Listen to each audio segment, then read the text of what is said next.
ನವದೀಪವನ್ನು ವೀಕ್ಷಣೆ ಮಾಡ್ತಿರುವಂತಹ ಎಲ್ಲಾ ವೀಕ್ಷಕರಿಗೂ ಕೂಡ ಪ್ರೀತಿಯ ಸ್ವಾಗತವನ್ನು ಬಯಸ್ತಾ ಇವತ್ತಿನ ವಿಡಿಯೋದಲ್ಲಿ ಭಗವದ್ಗೀತೆಯ 2ನೇ ಅಧ್ಯಾಯವನ್ನು ನಾವು ನೋಡ್ತಾ ಹೋಗುವ. ಭಗವದ್ಗೀತೆಯ 1ನೇ ಅಧ್ಯಾಯದಲ್ಲಿ ಕೊನೆಯ ಭಾಗವನ್ನು ನಾನು ವಿವರಿಸಲಿಕ್ಕೆ ಇಷ್ಟಪಡ್ತೇನೆ. ಕೊನೆಯ ಭಾಗ ಏನಾಗಿರ್ತದೆ ಅಂದ್ರೆ, ಅರ್ಜುನ ಶ್ರೀಕೃಷ್ಣನಲ್ಲಿ ಹೇಳ್ತಾನೆ, ಯುದ್ಧ ರಂಗದಲ್ಲಿ ನನ್ನ ಎದುರು ಪಕ್ಷದಲ್ಲಿ ಯಾರೆಲ್ಲ ಸೇರಿದ್ದಾರೆ ಎನ್ನುವಂಥದ್ದನ್ನು ನೋಡ್ಬೇಕು ಅಂತ. ಅದಕ್ಕೆ ಭಗವಾನ್ ಶ್ರೀಕೃಷ್ಣ ಏನ್ ಮಾಡ್ತಾನೆ ಅಂದ್ರೆ, ರಥವನ್ನು ಎರಡೂ ಸೇನೆಗಳ ಮಧ್ಯದಲ್ಲಿ ತಂದು ನಿಲ್ಲಿಸಿರುವಂತದ್ದು.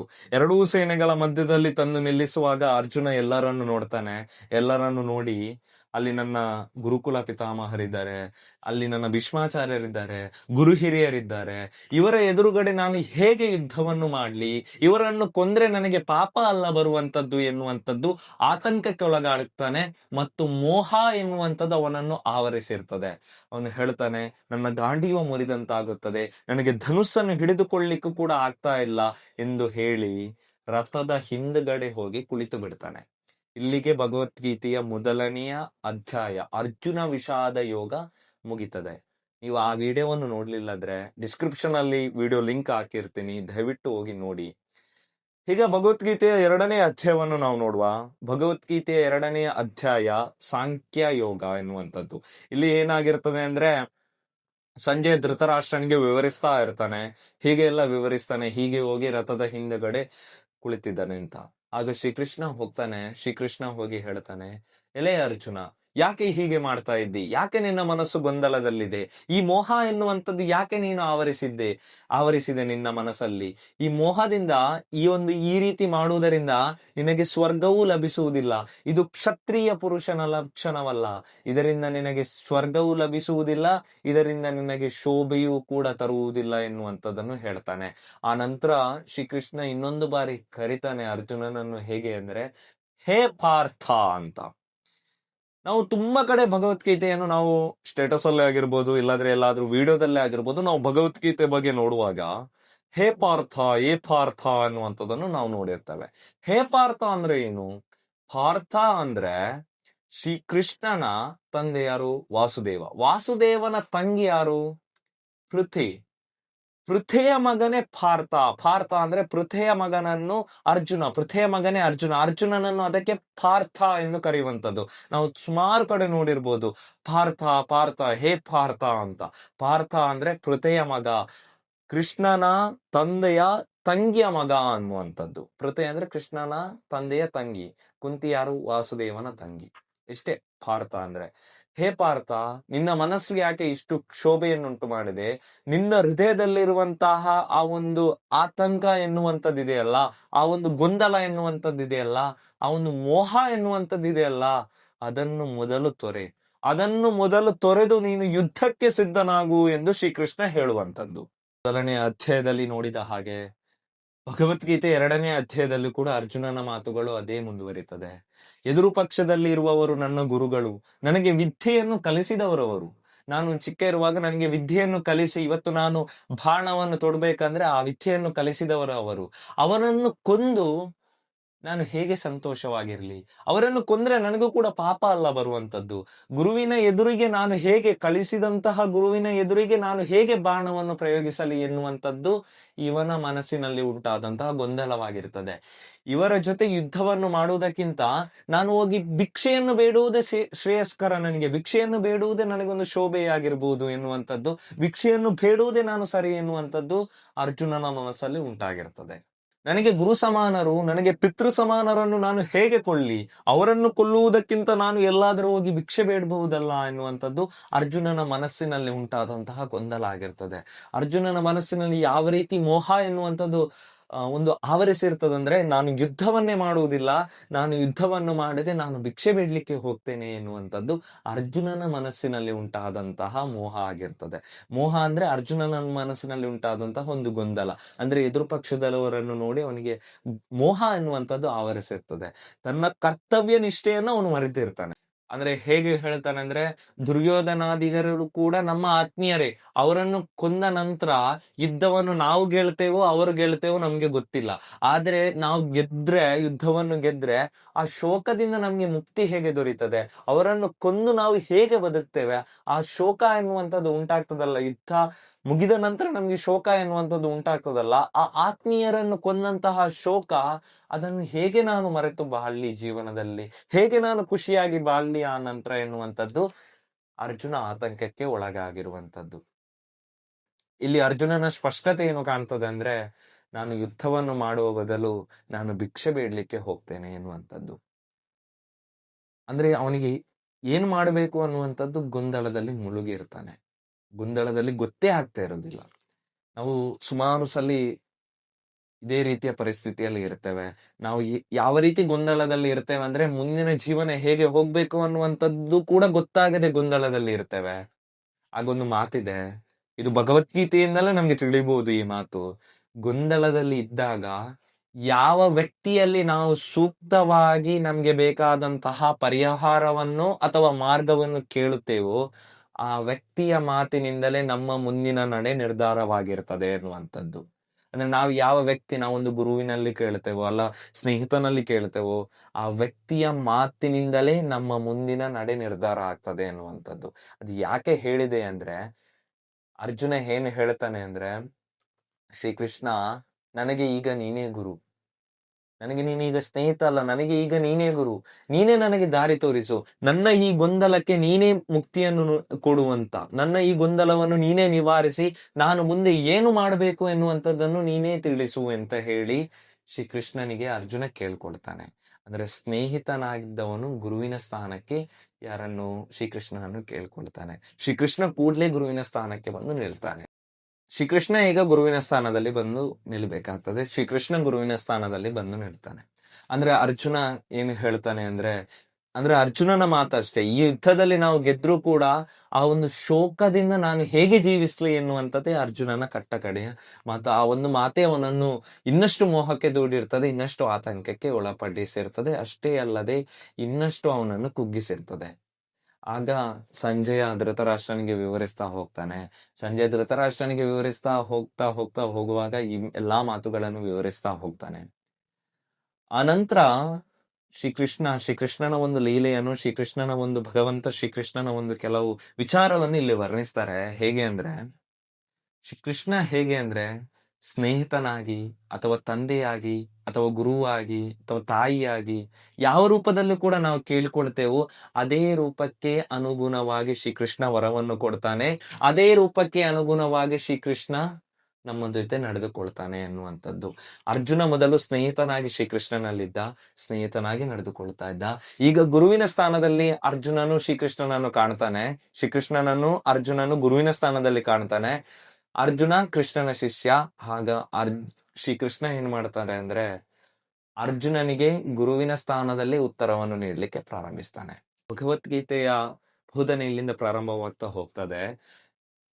ಉತ್ತರವನ್ನು ಕೊಡ್ಲಿಕ್ಕೆ ಪ್ರಾರಂಭಿಸ್ತಾನೆ. ಹೇಗೆ ಹೇಳ್ತಾನೆ ಅಂದ್ರೆ, ನೀನು ಮೂರ್ಖನಾಗಿ ವರ್ತಿಸ್ತಾ ಇದ್ದೀಯ, ನೀನು ಪಂಡಿತನಾಗಿಲ್ಲ, ನೀನು ಮೂರ್ಖನಾಗಿ, ನೀನು ಯಾರನ್ನು ಕೊಂದ್ರೂ ಕೂಡ ಯಾಕೆ ಶೋಕಿಸ್ತೀಯ, ನೀನು ಯಾರಿಗಾಗಿ ಶೋಕಿಸ್ಬೇಕು ಹೇಳು ಎನ್ನುವಂಥದ್ದನ್ನು ಹೇಳ್ತಾನೆ. ನಿಜವಾದ ಪಂಡಿತನಾದವನು ಶೋಕಿಸುವುದಿಲ್ಲ, ನಿಜವಾದ ಪಂಡಿತನಾದವನು ದುಃಖ ಪಡುವುದಿಲ್ಲ, ನಿಜವಾದ ಪಂಡಿತನಾದವನು, ನಿಜವಾದ ಒಂದು ಅರ್ಥಧಾರಿಯಾದವನು, ನಿಜವಾಗಿ ಜ್ಞಾನವನ್ನು ತಿಳಿದುಕೊಂಡವನು ಇಂಥ ಸಂದರ್ಭದಲ್ಲಿ ಅವನು ಯಾವುದೇ ರೀತಿಯ ಒಂದು ಗೊಂದಲಕ್ಕೂ ಕೂಡ ಈಡಾಗುವುದಿಲ್ಲ, ಗೊಂದಲಕ್ಕೆ ಒಳಗಾಗುವುದಿಲ್ಲ.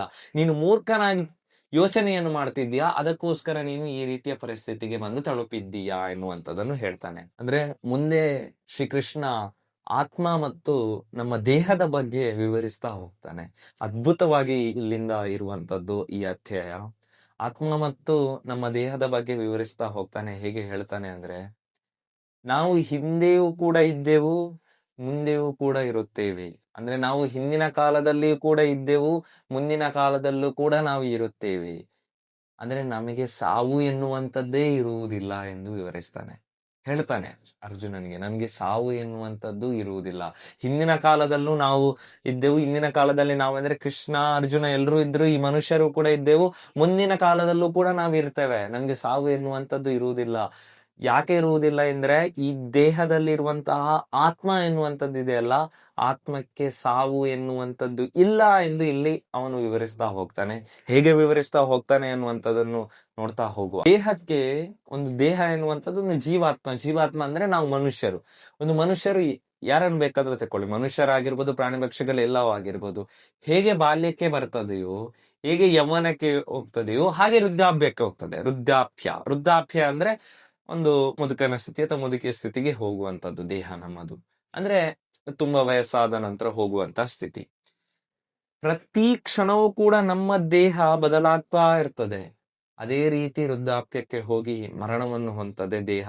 ಮರಣವನ್ನು ಹೊಂದಿದ ನಂತರ ಇನ್ನೊಂದು ದೇಹಕ್ಕೆ ನಮ್ಮ ಒಂದು ಆತ್ಮ ಪರಿವರ್ತನೆ ಆಗ್ತದೆ, ಇನ್ನೊಂದು ದೇಹಕ್ಕೆ ನಮ್ಮ ಒಂದು ಆತ್ಮ ವರ್ಗಾಯಿಸಲ್ಪಡ್ತದೆ ಎನ್ನುವಂಥದ್ದು.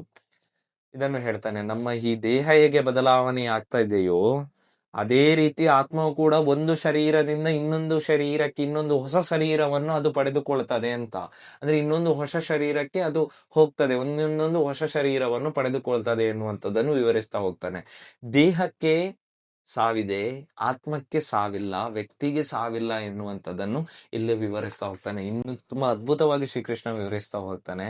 ಹೇಗೆ ವಿವರಿಸ್ತಾನೆ ಅಂದ್ರೆ, ಶೀತ ಆಗಿರ್ಬೋದು, ಉಷ್ಣ ಆಗಿರ್ಬೋದು, ಇನ್ನೂ ಅನೇಕ ಸ್ಥಿತಿಗಳಾಗಿರ್ಬೋದು, ಚಳಿಗಾಲ ಆಗಿರ್ಬೋದು, ಮಳೆಗಾಲ ಆಗಿರ್ಬೋದು, ಇದೆಲ್ಲವನ್ನೂ ಕೂಡ ದಾಟಿ ದೇಹ ಬರ್ತದೆ. ಇದೆಲ್ಲವನ್ನು ದಾಟಬೇಕಾಗ್ತದೆ ಮನುಷ್ಯನಾದವನು.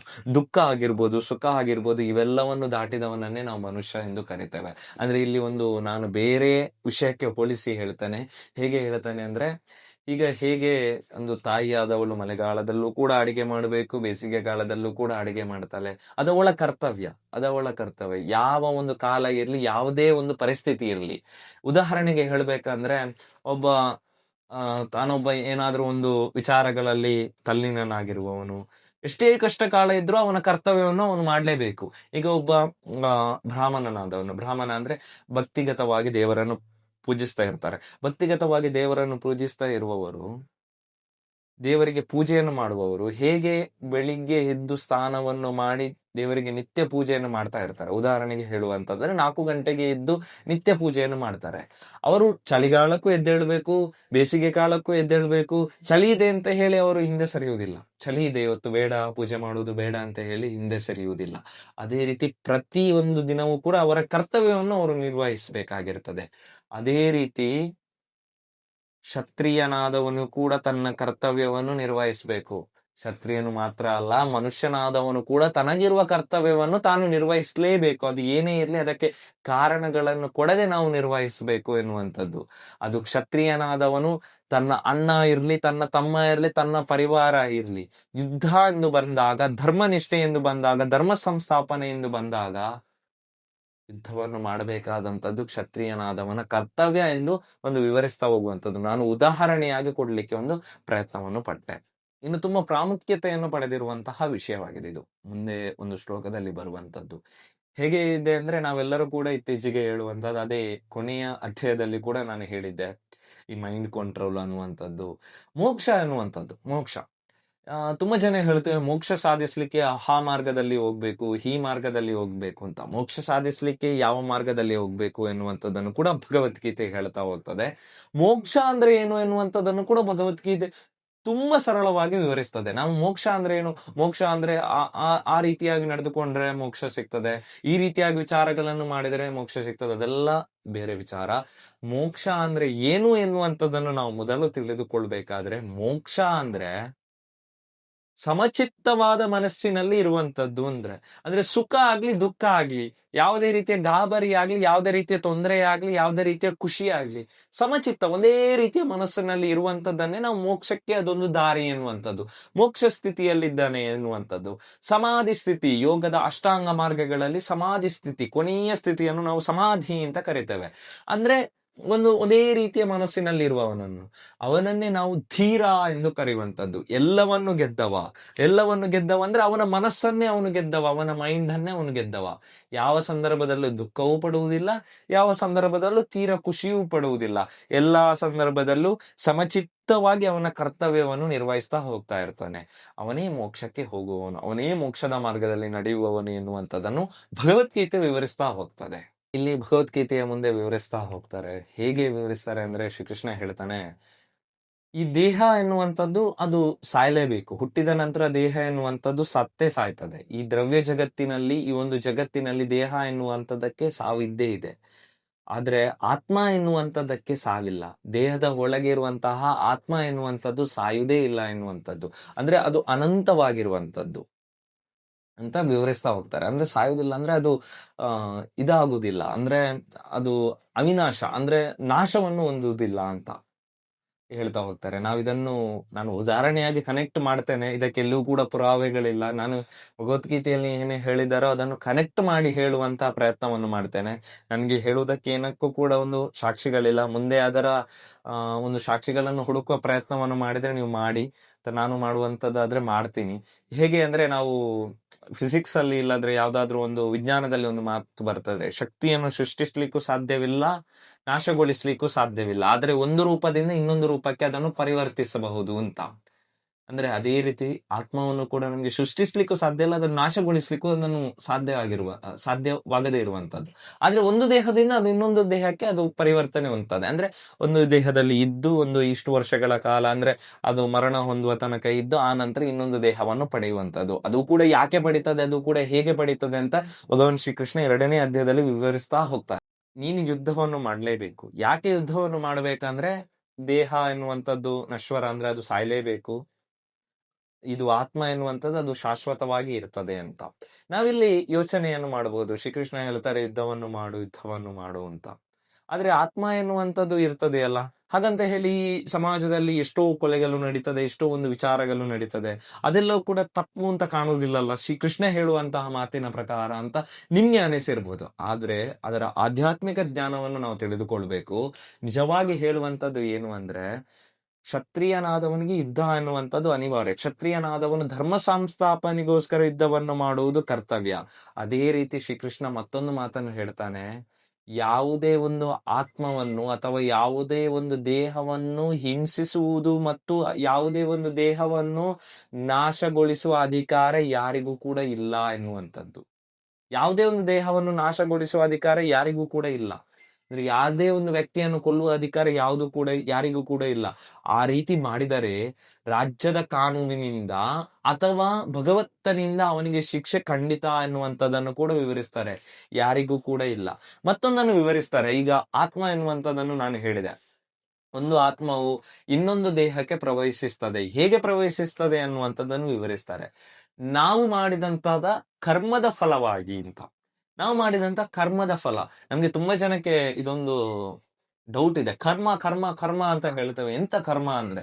ಕರ್ಮ ಅಂದ್ರೆ ನಾವು ಮಾಡಿದಂತ ಒಳ್ಳೆ ಕೆಲಸಗಳು, ನಾವು ಮಾಡಿದಂತ ಕೆಟ್ಟ ಕೆಲಸಗಳು, ನಾವು ಮಾಡಿದಂತ ಕರ್ತವ್ಯಗಳಲ್ಲಿ ಬರುವಂತಹ ಒಳ್ಳೆ ಕೆಲಸಗಳು ಯಾವುದು, ಕೆಟ್ಟ ಕೆಲಸಗಳು ಯಾವುದು, ಇವೆಲ್ಲವನ್ನು ಸೇರಿ ಕರ್ಮ ಎನ್ನುವಂಥದ್ದು. ಕರ್ಮದ ಫಲವಾಗಿ ಅವರಿಗೆ ನಿಗದಿತವಾಗ್ತದೆ. ಅವರಿಗೆ ಮುಂದಿನ ಜನ್ಮದಲ್ಲಿ ದೇಹವನ್ನು ಪಡಿಬಹುದು, ಇಲ್ಲ ಮೋಕ್ಷವನ್ನಾದ್ರೂ ಹೊಂದಬಹುದು ಅಂತ.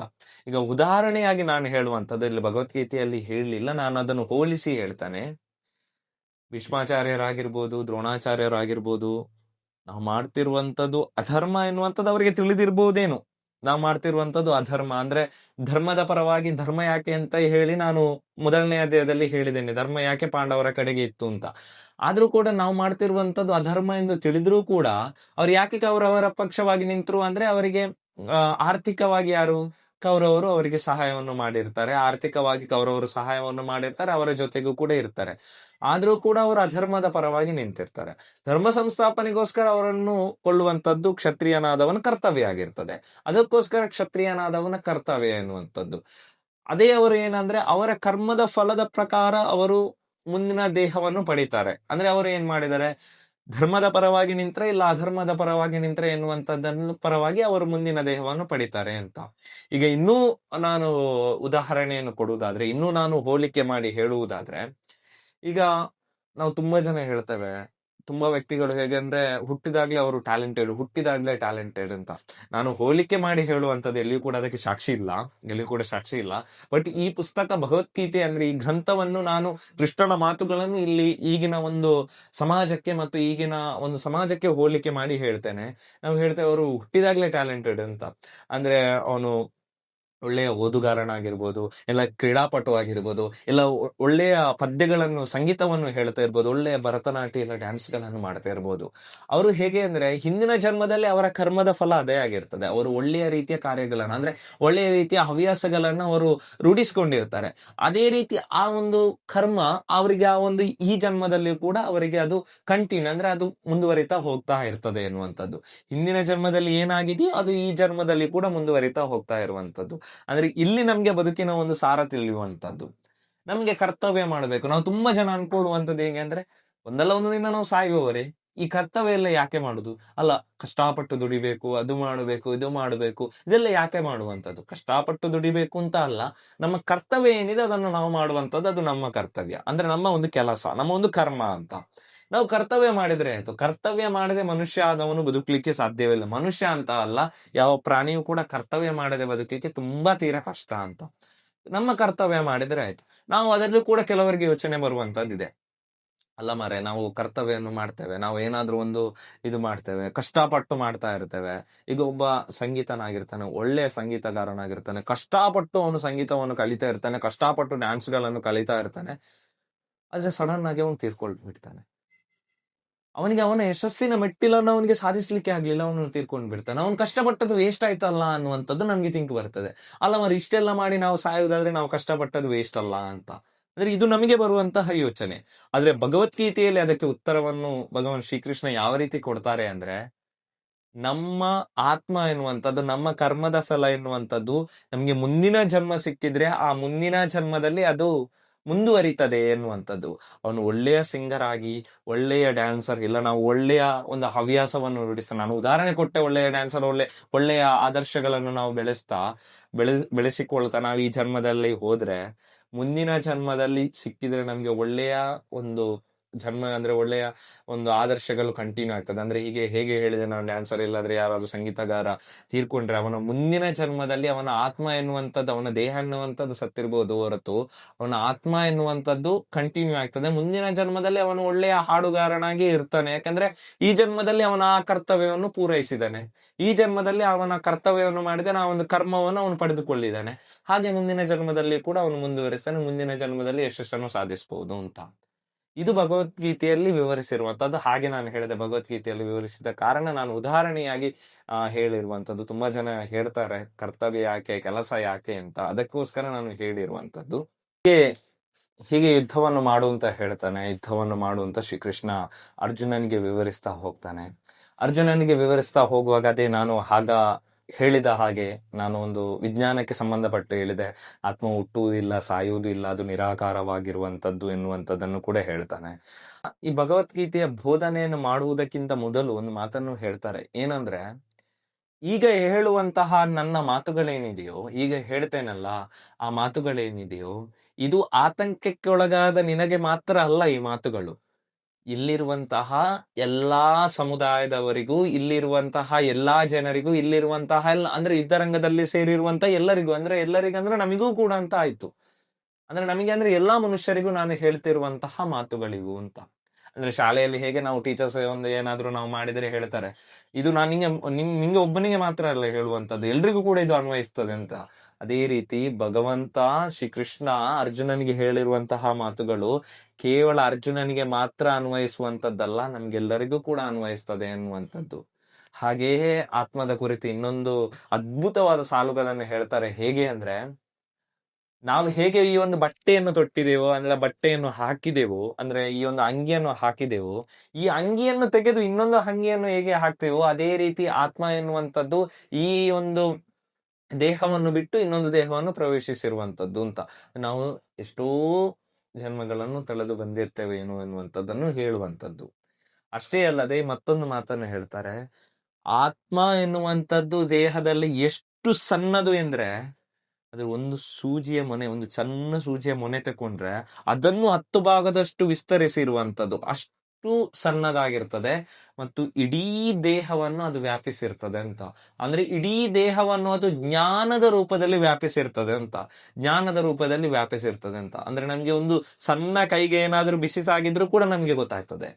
ಇದು ವಿಚಾರಗಳೇಂದ್ರೆ ಬಿಸಿ ತಾಗಿದ್ರೆ, ಸೂಜಿಯ ಮೊನೆ ಎಂತ ತಾಗಿದ್ರು ಹೇಗೆ ನಮ್ಮ ಆತ್ಮಕ್ಕೆ ನಮ್ಗೆ ಹೇಗೆ ಗೊತ್ತಾಗ್ತದೋ ಹಾಗೆ ಅಂದ್ರೆ ಅದು ಜ್ಞಾನವನ್ನು ಆವರಿಸಿರ್ತದೆ ಅಂತ. ನಾವು ನಮ್ಮ ಆತ್ಮಕ್ಕೋಸ್ಕರ ಅಂದ್ರೆ ನಮ್ಮ ಆತ್ಮವನ್ನು, ನಮ್ಮ ಕರ್ಮಗಳೆಲ್ಲವೂ ಕೂಡ ನಮ್ಮ ಆತ್ಮವನ್ನು ಅವಲಂಬಿಸಿರ್ತದೆ ಅಂತ. ನಾವು ಏನು ಒಳ್ಳೆಯ ಕರ್ಮಗಳು, ಏನು ಒಳ್ಳೆಯ ಕೆಲಸಗಳು ಮಾಡಿರ್ತೇವೋ ಅದು ಆತ್ಮದಲ್ಲಿ, ನಮ್ಮ ಆತ್ಮದಲ್ಲಿ ಸ್ಟೋರ್ ಅಂದ್ರೆ ಆತ್ಮದಲ್ಲಿ ಇರ್ತದೆ. ಅದರ ಫಲಾಪೇಕ್ಷೆ, ಅದರ ಫಲದ ಪ್ರಕಾರವೇ ನಮ್ಮ ಮುಂದಿನ ಜನ್ಮ ನಿರ್ಧಾರ ಆಗ್ತದೆ ಎನ್ನುವಂಥದ್ದನ್ನು 2ನೇ ಅಧ್ಯಾಯದಲ್ಲಿ ಭಗವದ್ಗೀತೆಯಲ್ಲಿ ಶ್ರೀಕೃಷ್ಣ ವಿವರಿಸ್ತಾ ಹೋಗ್ತಾರೆ. ಅಧ್ಯಾಯವನ್ನು ನಾನು ಇಲ್ಲಿಗೆ ನಿಲ್ಲಿಸ್ತಾ ಇದ್ದೇನೆ. ಅಧ್ಯಾಯವನ್ನು ಅರ್ಧ ಭಾಗದಲ್ಲಿ ನಿಲ್ಲಿಸ್ತೇನೆ. ಮುಂದಿನ ಭಾಗವನ್ನು ನಾನು ಮುಂದುವರಿಸ್ತೇನೆ. ಸಾಂಖ್ಯ ಯೋಗ ಸಂಪೂರ್ಣವಾಗಿ 2ನೇ ಅಧ್ಯಾಯ ಕೊನೆಗೊಳ್ಳಿಲ್ಲ, 20 ಶ್ಲೋಕಗಳು ಮಾತ್ರ ಆಗಿವೆ. ಮುಂದಿನ ವಿಡಿಯೋದಲ್ಲಿ ನಾನು ಅಧ್ಯಾಯವನ್ನು ಮುಂದುವರಿಸ್ತೇನೆ, ಯಾಕಂದ್ರೆ ವಿಡಿಯೋ ಲೆಂತ್ ಜಾಸ್ತಿ ಆಗ್ತದೆ ಎನ್ನುವ ಕಾರಣಕ್ಕೆ. ಮುಂದಿನ ಭಾಗದಲ್ಲಿ ನಾನು ವಿವರಿಸ್ತಾ ಹೋಗ್ತೇನೆ. ವಿಡಿಯೋ ಇಷ್ಟ ಆದರೆ ಲೈಕ್ ಮಾಡಿ, ಸಬ್ಸ್ಕ್ರೈಬ್ ಮಾಡಿ. ಹಾಗೆ ಒಂದು ಮಾತು, ನಾನು ಹೇಳಿದರಲ್ಲಿ ಯಾವುದಾದ್ರೂ ತಪ್ಪುಗಳಿದ್ರೆ ಕೂಡಲೇ ತಿಳಿಸಿ, ಕಮೆಂಟ್ ಬಾಕ್ಸ್ ಅಲ್ಲಿ ತಿಳಿಸಿ. ಇದು ಹೇಳಿದ್ದು ನೀವು ತಪ್ಪಿದೆ, ಇದು ಹೇಳಿದ್ದು ನೀನು ತಪ್ಪಿದೆ, ಇದು ಹೀಗೆ ಆಗ್ಬೇಕಿತ್ತು ಅಂತ ನನಗೂ ಕೂಡ ತಿಳಿದುಕೊಳ್ಳಿಕ್ಕೆ ಆಗ್ತದೆ. ನನಗೆ ಎಷ್ಟು ತಿಳಿದಿದೆ ಅದನ್ನು ನಿಮ್ಗೆ ಹೇಳುವಂತ ಪ್ರಯತ್ನ, ಮತ್ತೆ ಅದನ್ನು ಈಗಿನ ಜಗತ್ತಿಗೆ ಹೋಲಿಸಿ ಹೇಳುವಂತ ಒಂದು ಸಣ್ಣ ಪ್ರಯತ್ನವನ್ನು ಮಾಡಿರ್ತೇನೆ. ನಾನು ತುಂಬಾ ಏನು ತಿಳಿದುಕೊಳ್ಳಿಲ್ಲ, ಒಂದು ಸಣ್ಣ ಮಟ್ಟಿನಲ್ಲಿ ತಿಳಿದುಕೊಟ್ಟಿದ್ದೇನೆ, ಅದನ್ನು ನಿಮ್ಮ ಎದುರುಗಡೆ ಪ್ರಸ್ತುತಪಡಿಸ್ತಾ ಇರ್ತೇನೆ. ಎಲ್ರಿಗೂ ಕೂಡ ಶುಭವಾಗಲಿ. ಕೃಷ್ಣಾರ್ಪಣ ಮಸ್ತು ಎಂದು ಹೇಳುತ್ತಾ ಇವತ್ತಿನ ವಿಡಿಯೋವನ್ನು ಕೊನೆಗೊಳಿಸ್ತಾ ಇದ್ದೇನೆ.